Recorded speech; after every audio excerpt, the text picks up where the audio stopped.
हमारे पिछले वीडियो में हमने बात की है वायरल फीवर के बाद क्या डूज एंड डोंट्स को हम फॉलो करें सो डैट हमारी हेल्थ की रिकवरी अच्छी रहे। इसी सीरीज को आगे बढ़ाते हुए आज हम डिस्कस करने वाले हैं आने वाले सीरीज के अंदर कि हमें क्या क्या चीज़ें ड्यूरिंग फीवर वायरल फीवर क्या डाइट प्लान को फॉलो करना चाहिए। साथ ही वायरल फीवर खत्म होने के बाद हमारे पास जो बॉडी में कॉमनली जो हमें साइड इफेक्ट्स देखने में नजर आ रहे हैं उनमें से हम कुछ को डिस्कस करेंगे, जैसे कि मेंटल हेल्थ प्रॉब्लम्स को, ईयर में हेयरिंग प्रॉब्लम को और गैंग्रीन कंडीशन को।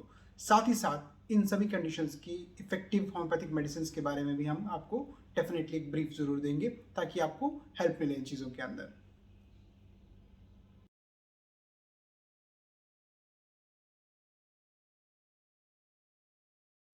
नमस्कार, मैं doctor Sushant Mehra homeo healer से आप लोगों का स्वागत कर रहा हूं और हम आज बात करेंगे डाइट को लेकर के। इस पैंडेमिक फीवर में, इस पैंडेमिक वायरल फीवर के अंदर अच्छी डाइट ही हमारे लिए बहुत इंपॉर्टेंट है क्योंकि वो हमें रिकवरी में, जल्दी फास्ट रिकवरी में हेल्प करती है।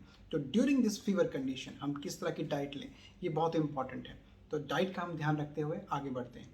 आइए शुरुआत करते हैं डाइट को थोड़ा सा सिंपलीफाई करके, ईजी करके समझने की कोशिश करते हैं। ज़्यादातर पेशेंट्स पूछते हैं हम क्या खा सकते हैं और क्या नहीं खा सकते हैं।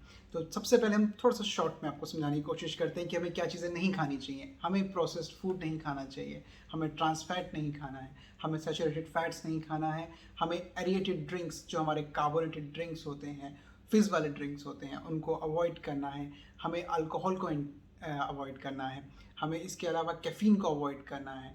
प्लस हमें डाइट के अंदर ध्यान रखना है कि हमारा फ्लूइड इंटेक, वाटर इंटेक अच्छा रहे, हमें फ्रेश फ्रूट्स खाने हैं, हमें सैलड्स खाना है, हमें पोहा, उपमा, इस तरह की चीज़ें खा सकते हैं। आप दलिया लीजिए, खिचड़ी लीजिए, घिया, टिंडे, तोरी, इस तरह के लाइट फूड लीजिए। क्यों लेना है? क्योंकि हमें हम डाइट के अंदर अच्छी मात्रा में प्रोटीन चाहिए।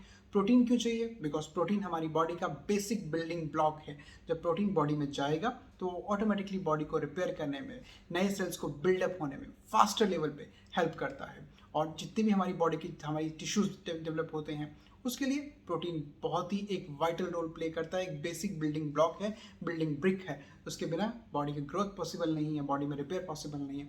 तो प्रोटीन इंटेक बहुत अच्छा रखिए। अच्छी प्रोटीन की डाइट अगर हम लेते हैं तो हमारी मसल्स इंप्रूव करती हैं, हमारी ब्लड वेसल्स इंप्रूव करती हैं, हमारा स्किन इंप्रूव करता है, हमारे नेल्स, हमारा सभी ऑर्गन्स इंप्रूव करना शुरू करेगा, बॉडी की एंजाइमेटिक एक्टिविटी में आपको बेटर मिलना शुरू होगा। तो इस हिसाब से आपके लिए विटामिन्स के साथ साथ प्रोटीन लेना बहुत ज़रूरी है। और प्रोटीन के सोर्सेज हमारे आसपास नेचुरल फॉर्म में बहुत सारे, हमें आर्टिफिशियल प्रोटीन लेने की ज़रूरत नहीं है। हमारा नेचुरल प्रोटीन हमारे पास इतना सारा है कि अगर आप प्रॉपर ढंग से उसको मैनेज फॉर्म में खाते हैं तो आपकी बॉडी अच्छा रिकवर करेगी और उसको एब्जॉर्ब भी करेगी।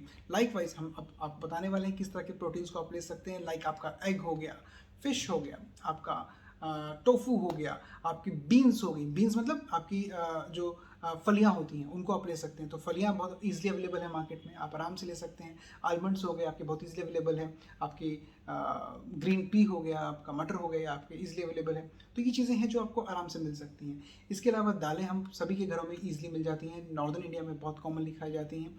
तो जो दालें हैं अगर आप वो ले रहे हैं, दालों में ध्यान ये रखिए कि जो साबुत दालें होती हैं उनको थोड़ा सा अवॉइड कीजिए क्योंकि कई बार वो डाइजेशन में ज़्यादा टाइम लेते हैं। या एक और सिंप्लीफाइड वे में बोलूँ तो जो दालें आपकी पकने में ज़्यादा टाइम लेती है, जिनका प्रोसेसिंग टाइम ज़्यादा है, जिनके लिए प्रिपरेशन टाइम ज़्यादा है, जिनको बन के आने में ज़्यादा टाइम लगता है, उन दालों को अभी अवॉइड कीजिए। बिकॉज वो आपकी बॉडी में डाइजेस्ट होने में थोड़ा ज़्यादा टाइम लेंगे और हमें वो चीज़ चाहिए जो हल्की हो, जल्दी डाइजेस्ट हो और आपकी बॉडी को जल्द से जल्द प्रोटीन प्रोवाइड करे। तो प्रोटीन में ये चीज़ों का हमें ध्यान रखना है। अब आते हैं विटामिन के ऊपर। विटामिन में विटामिन ए बहुत अच्छा है, विटामिन सी अच्छा है, विटामिन डी अच्छा है, विटामिन ई अच्छा है, जिंक अच्छा है। तो ये बहुत एसेंशियल विटामिन है जो हमारी बॉडी के इम्यून सिस्टम को बूस्टअप करने में हेल्प करते हैं। विटामिन ए की बात कर लेते हैं, ये इम्यूनिटी को इंक्रीज करता है, आई को इंप्रूव करेगा, आपकी बॉडी के मसल सिस्टम के साथ साथ आपके हार्ट के लिए, लंग्स के लिए, किडनी के लिए इनको बूस्ट करने में काफ़ी हेल्प करता है। और हम बहुत कॉमन देख रहे हैं कि इस टाइम पे, इस वायरल पैंडेमिक में, वायरल फीवर के बाद सबसे ज़्यादा इम्पैक्ट जो आ रहा है वो हार्ट पे आ रहा है, वो किडनीज पे आ रहा है। तो डेफिनेटली उनको सेव करने के लिए हमें वो विटामिन लेने चाहिए जो इनको सेव करने में हेल्प करते हैं। और विटामिन ए उनमें से एक एसेंशियल हमारा विटामिन है और हमें मिलता भी बहुत ईजिली है। आपकी शकरकंदी है उसके अंदर मिल जाएगा आपको, आपके कैरेट है उसके अंदर मिल जाएगा, स्पिनिच है उसके अंदर मिल जाएगा। तो बहुत सारी कॉमन चीज़ें जो हमारे आसपास मिलती हैं। और अब तो सीजन आ गया मैंगोज़ का, तो मैंगोज़ के अंदर तो बहुत अच्छी मात्रा में मिल जाता है। मैंगोज़ के अंदर आपको विटामिन ई भी मिल जाता है। तो हमारे दो काम एक साथ हो जाएंगे, प्लस हम ब्रोकली ले सकते हैं, ब्रोकली में विटामिन सी बहुत अच्छी मात्रा में मिलता है। कई लोग कहते हैं हम खट्टी चीज़ें नहीं खा सकते, विटामिन सी का मेजर सोर्स जो है हमारे खट्टे वाले फ्रूट्स होते हैं, बट इसके अलावा भी बहुत सारी चीज़ें हैं, जैसे मैंने बताया आपको ब्रोकली से आप मिल जाएगा, आपको गुआवा से मिल जाएगा, पपाया से मिल जाएगा, तो इनसे आपको विटामिन सी मिल जाएगा। तो विटामिन सी को थोड़ा सा हम चाहें तो जो लोगों को खट्टी चीज़ें नहीं भी सूट करती हैं, वो भी नेचुरल सोर्सेज से विटामिन सी को बॉडी में एब्जॉर्ब करवा सकते हैं, बॉडी में ले सकते हैं, क्योंकि विटामिन सी जो है बॉडी के डिफेंस मैकेनिज्म में, आपके सेल्स के बिल्डअप में बहुत अच्छा हेल्प करता है, वो डिफेंस को इंक्रीज करता है, फाइट बैक करने में हेल्प करता है। विटामिन ई की जैसे हम बात कर रहे थे, वो डिफेंस में क्या करता है, वो आपकी बॉडी में मौजूद एंड फ्री रेडिकल्स होते हैं उनको वो खत्म कर देता है। फ्री एंड एंटीऑक्सीडेंट्स का वाला इफेक्ट हो गया इसका, तो एंटीऑक्सीडेंट इफेक्ट की वजह से ये जो है फ्री रेडिकल्स पर उनको खत्म करता है। फ्री रेडिकल्स जाके आपके इंपॉर्टेंट ऑर्गन्स पर अटैक करके उनको डैमेज करते हैं, तो आपको बचाने के लिए हमें विटामिन ई अगर हम लेते हैं तो हमें बहुत अच्छी हेल्प मिलती है। और विटामिन ई हमें काफ़ी अच्छे सोर्स में मिलता है सनफ्लावर ऑयल के अंदर। सनफ्लावर ऑयल हो गया आपका, आलमंड्स हो गया, मैंगो हो गया, कीवी हो गया, टमाटो हो गया, स्पिनिच हो गया, ये विटामिन ई के नेचुरल सोर्सेज हैं आपके, तो आपके आसपास इजीली अवेलेबल भी हैं, इनको ज़रूर लीजिए। इसके अलावा आप चाहें तो विटामिन ई के कुछ और सोर्सेज भी होते हैं जो कि फोर्टिफाइड फूड्स के थ्रू आपको मिलते हैं। जैसे मैंने पहले भी बताया आपको कि हम फोर्टिफाइड फूड के थ्रू भी vitamin E, vitamin A, vitamin D को ले सकते हैं। विटामिन डी की अगर हम बात करें तो विटामिन डी नेचुरली बनता है, सनलाइट से बनता है। जब आप मॉर्निंग इवनिंग की सनलाइट में जाते हैं, नेचुरल सनलाइट के जरिए आपकी बॉडी में, स्किन में बदलाव आना शुरू होगा, internally body automatically vitamin D को जनरेट करती है। बट कुछ लोग कहते हैं कि हमें कुछ सोर्सेज बता दीजिए, तो सोर्सेज में मैं कहूँगा कि आप फोर्टिफाइड फूड्स या फोर्टिफाइड मिल्क आ गया, उन सब चीज़ों को आप यूज़ कर सकते हैं जिनके अंदर आपका विटामिन डी ऑलरेडी एडिड है। विटामिन डी फोर्टिफाइड फूड मतलब फोर्टिफाइड वो फूड होते हैं जिनके अंदर कंपनी मैन्युफैक्चरिंग के दौरान ऊपर से ऐड करती है कुछ एसेंशियल विटामिन को। और आज के टाइम में कई सारे ऐसे एडिबल ऑयल्स मौजूद हैं, कई जूसेस मौजूद हैं, बहुत सारे मिल्क ऐसे मौजूद हैं जिनमें एक्स्ट्रा फोर्टिफाइड फॉर्म में जो है इन न्यूट्रिशंस को डाला जाता है। इसके अलावा विटामिन डी आपको ईजिली मिल जाता है एग के अंदर भी, या फिर आपका जो सी फूड होता है उसके अंदर आपको ईजिली मिलता है। तो ये जो है नेचुरल सोर्सेज हैं आपके विटामिन डी के। जिंक हमारा ड्राई फ्रूट्स में काफ़ी अच्छी मात्रा में मिल जाता है, जैसे कि कैशू हो गया, उसमें काफ़ी अच्छा मिल जाता है। इसके अलावा फलियाँ यानी कि हमारी बीन्स जो होती हैं, हमारी लेग्यूमिनस जो चीज़ें हैं, हम फलियों की बात कर रहे हैं, तो फलियों में काफ़ी अच्छा आपको जो है जिंक मिल जाता है। इसके अलावा पम्पकिन सीड्स में भी काफ़ी अच्छा जिंक मिल जाता है। तो ये कुछ नेचुरल सोर्सेज हैं जहाँ से हम जिंक को हासिल कर सकते हैं। जिंक हमारी इम्यूनिटी को बूस्ट कर रहा है, और एक चीज़ और ख़ास बात, जिंक हमारे जो कोल्ड अगर बॉडी में लग जाता है तो उसकी ड्यूरेशन को भी शॉर्ट कर देता है। तो ये उसका एक नेचुरल वे ऑफ मैकेनिज्म है, उसका नेचुरल तरीका है जो हमारी बॉडी के डिफेंस को किस तरह से हेल्प कर रहा है। तो इसलिए जिंक भी हमारी डाइट में ज़रूरी है, लेकिन बहुत ही लिमिटेड क्वांटिटी में, बहुत एक्सेस में खाने की ज़रूरत नहीं पड़ती है। डेली का बहुत माइल्ड रिक्वायरमेंट रहता है, हम थोड़ा खा रहे हैं इन चीज़ों में से कुछ भी, तो हमारी बॉडी में वो अप्रोप्रिएट अमाउंट में, काफ़ी अमाउंट में चला जाता है। बात करते हैं होम्योपैथिक मेडिसिन के बारे में, जो कि काफ़ी इफ़ेक्टिवली काम कर रही हैं इन कंडीशंस के अंदर। सिम्टम्स के अकॉर्डिंगली हर पेशेंट्स के मेडिसिन में थोड़ा वेरिएशन आना ज़रूरी होता है। ये पॉसिबल नहीं है कि सबको सेम सेट ऑफ मेडिसिन ही दी जाए, क्योंकि हर बॉडी का, हर पर्सन का जो वेट है, जो वे ऑफ एक्शन है, जो रिफ्लेक्शन है डिजीज़ का, वो वेरी करता है, वो चेंज होता रहता है। तो ये बहुत ज़रूरी है कि मेडिसिन इंडिविजुअलाइजेशन के बेसिस पे ही दी जाए, रैंडमली एक सिलेक्शन नहीं होता है। बट यस, जो कॉमन मेडिसिन हम यूज़ कर सकते हैं इस तरह की कंडीशंस के अंदर, अब मैं आपको उनसे डिस्कस करना चाहूँगा आपसे वो, जैसे कि सबसे कॉमन जो हम मेडिसिन सामने आके देख रही हैं, बहुत कॉमनली लोग यूज़ कर रहे हैं, arsenic album, camphor, Eupatorium पर्फ, eucalyptus, चिरायता, इसके अलावा आपका इन्फ्लुएंजिनम, इसका एनाज बार्ब, ये कुछ ऐसी मेडिसिन हैं जो कि बहुत कॉमनली यूज़ हो रही हैं, बहुत ज़्यादा यूज़ हो रही हैं, बट इनका एप्लीकेशन डिपेंड करता है। प्लस एडिशनली जो आपका फीवर स्टेज है उसमें हम बहुत इंपॉर्टेंट रहता है कि जब आप फीवर की मेडिसिन दे रहे हैं तो फीवर रेज कर रहा है तो किस लेवल तक जा रहा है, और उसमें हम कौन सी पावर को यूज़ करें, उसके अकॉर्डिंगली ही मेडिसिन को रेगुलेट किया जाता है। बेलेडोना और एकोनाइट ये हमारी एक्यूट स्टेज में बहुत अच्छी काम करने वाली मेडिसिन हैं, बट अगर इनको सही तरीके से दिया जाएगा तो ये आपके ड्यूरेशन ऑफ फीवर को काफ़ी कम कर देती हैं। यानी कि जो आपका वायरल का इम्पैक्ट है, क्योंकि वायरल इम्पैक्ट में हम ये देख रहे हैं कि जैसे जैसे फीवर रेज करता जाता है, बॉडी में और ज़्यादा टॉक्सिक एलिमेंट्स डेवलप होते हैं जो कि डैमेज क्रिएट करते हैं। तो वायरल एलिमेंट्स को कंट्रोल रखने के लिए जो है काफ़ी हद तक अर्ली स्टेज पे अगर हम बेलेडोना, आपका एकोनाइट यूज़ करते हैं along with arsenic album, eucalyptus and all these medicine, तो काफ़ी जल्दी रिजल्ट आना शुरू होता है।